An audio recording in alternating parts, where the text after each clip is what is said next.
Hello, I am General Ellen Polakowski, Commander of Air Force Materiel Command.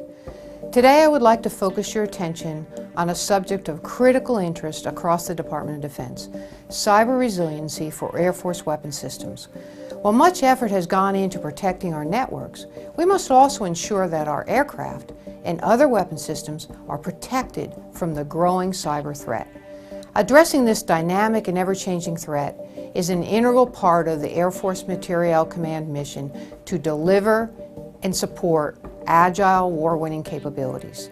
It requires we use the full spectrum of our capabilities, and there is a role for all AFMC centers: the Air Force Research Laboratory, the Air Force Life Cycle Management Center, the Air Force Test Center, the Air Force Sustainment Center, the Air Force Nuclear Weapons Center, and the Air Force Installation and Mission Support Center.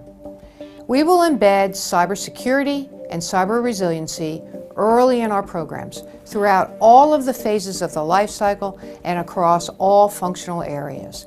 Central to this effort is the development of the Air Force Materiel Command workforce to address cyber resiliency. In this video, we will highlight areas of focus and lay out a plan to ensure our Air Force has the right war-winning capabilities when and where needed. Thank you.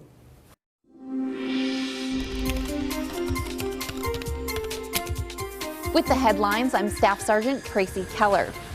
Air Force Chief of Staff General Mark Welch III addressed challenges in cyberspace by Frequently, we hear news reports of a cyber attack on business computer networks like Sony, and even on U.S. government computer systems such as the Office of Personnel Management. Due to these dangers, significant capabilities and resources are being dedicated to counter the cyber threat to our network and information systems. Similar attention also needs to be applied to our aircraft and other weapon systems to ensure we can accomplish our Air Force missions in the face of cyber threats. At first glance, it may appear our aircraft and other weapon systems are immune to the cyber threat. They are not directly connected to the internet, and they are protected from adversary physical access by gates and security forces.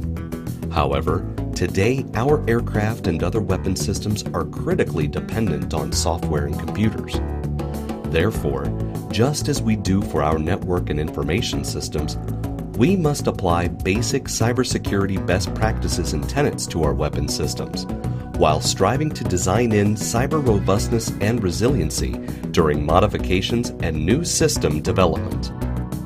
For us to properly build and test our aircraft and other weapon systems to counter cyber-based threats, we must incorporate cyber resiliency as a baseline requirement within each system from the very beginning.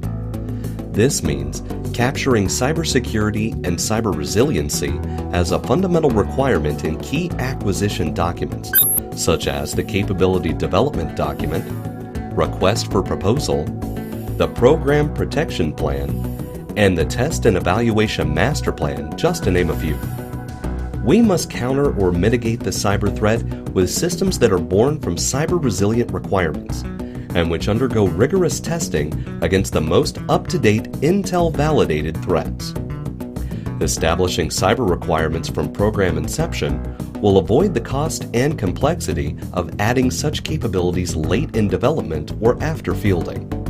In other words, it's better to bake in cyber requirements up front versus bolt-on requirements later.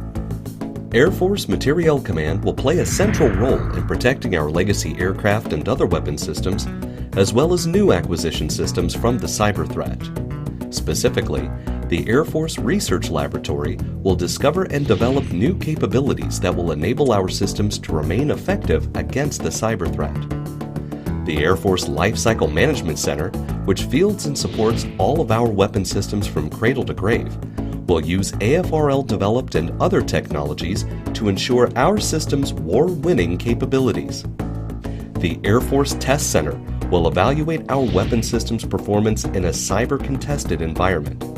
The Air Force Sustainment Center, which sustains and supplies legacy systems that make up the bulk of our war-winning capabilities, will enable cyber resiliency during recurring software and hardware updates.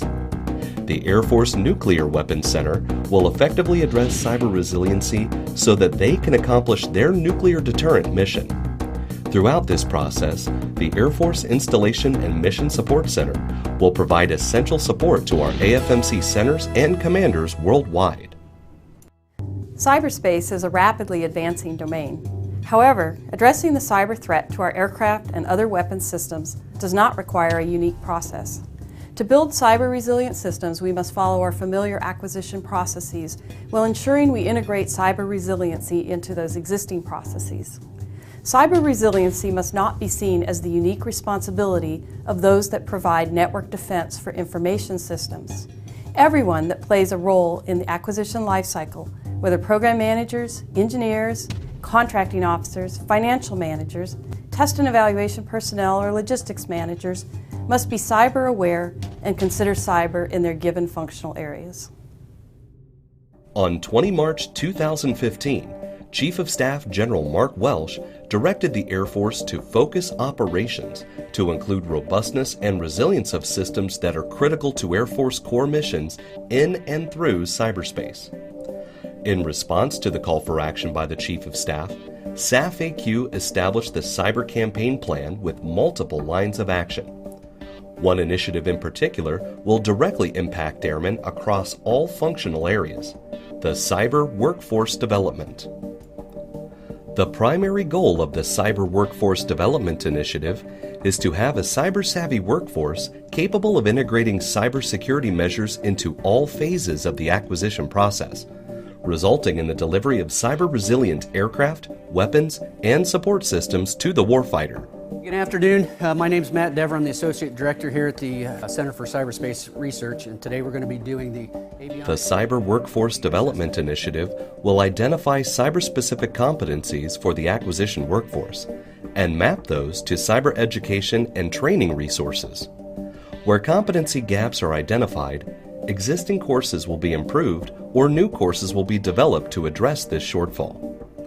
Fundamental to this effort is making the workforce aware of current policies and directives, as well as education and training opportunities with respect to cyber.